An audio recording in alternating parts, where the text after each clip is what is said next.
I have for you one of the most cringy and absurd videos in the Trump VP sweepstakes for who's going to try to steal democracy with Donald, as these MAGA loons just seemingly try to one-up each other in insanity, with some now falling behind due to optics, you know, Kristi Noem and her hatred of puppies, Marjorie's obsession with torpedoing Mike Johnson, and it's bringing names like Tim Scott back to the forefront. So he's now getting asked those same questions that many before him have fumbled, and when asked if he will accept the election results in 2024, let's hear what he had to say. Will you commit to accepting the election results of 2024? Bottom line. Well, at the end of the day, the 47th president of the United States will be President Donald Trump, and I'm excited to get back to low inflation, low unemployment. Wait, Senator, yes or no? Yes or no? Will you accept the election results of 2024 no matter who wins?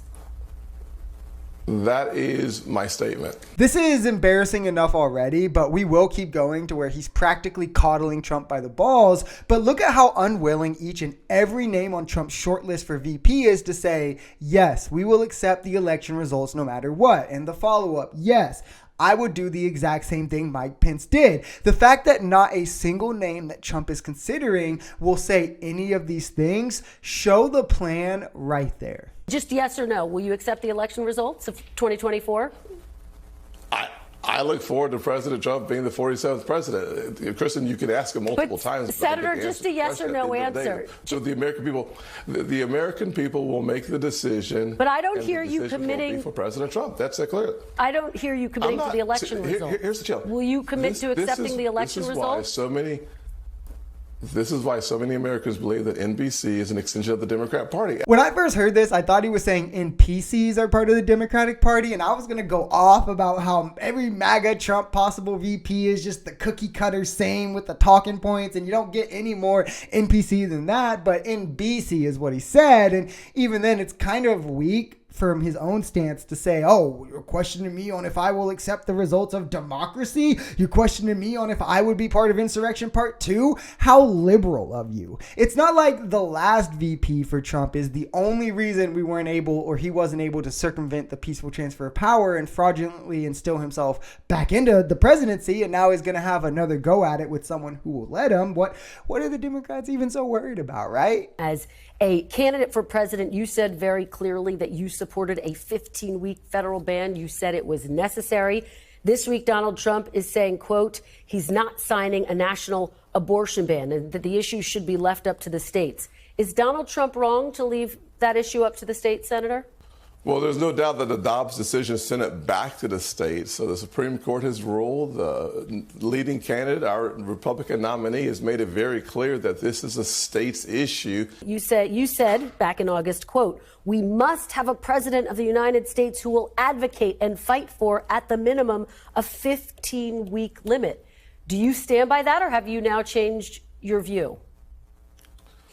I have certainly not changed my position whatsoever. Here's what I'm telling you. The fact of the matter is that every single Democrat in the Senate and in the House have voted for abortion up until the day of birth. They will never cross their master. He won't say anything negative about Trump because that would just yeet him right out of the VP race. Instead, he's going to make up a lie and point to it and say, look, it's the Democrats. We've extensively covered on this channel how 99.6% of abortions happen prior to 22 weeks. The 0.4 that happen after, absolutely none are happening 8 or 9 months in. That's not real. There's none happening after birth. That's infanticide. It's illegal. Virtually all are still before 26 weeks, and 100% of these abortions happening after 22 weeks are in the case of the mother's life or fetus viabilities. What Democrats actually want is simply for it to be doctors, the people who know what they're talking about, you know, not just a bunch of straight white men who want to control women any way they can, and their families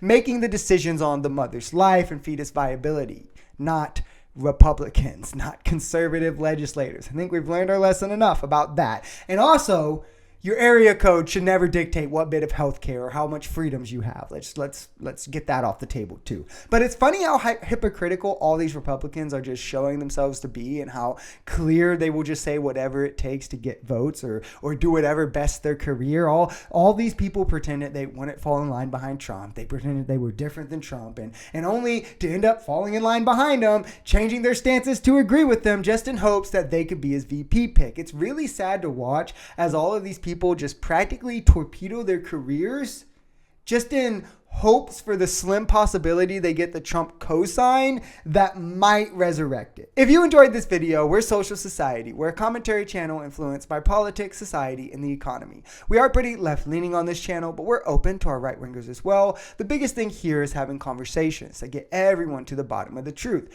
If that sounds like something that could interest you, consider smashing that subscribe button, leaving us a like, or even commenting on this video. We even have memberships available as low as $3 if you'd like to support, because the only way we become a society is together.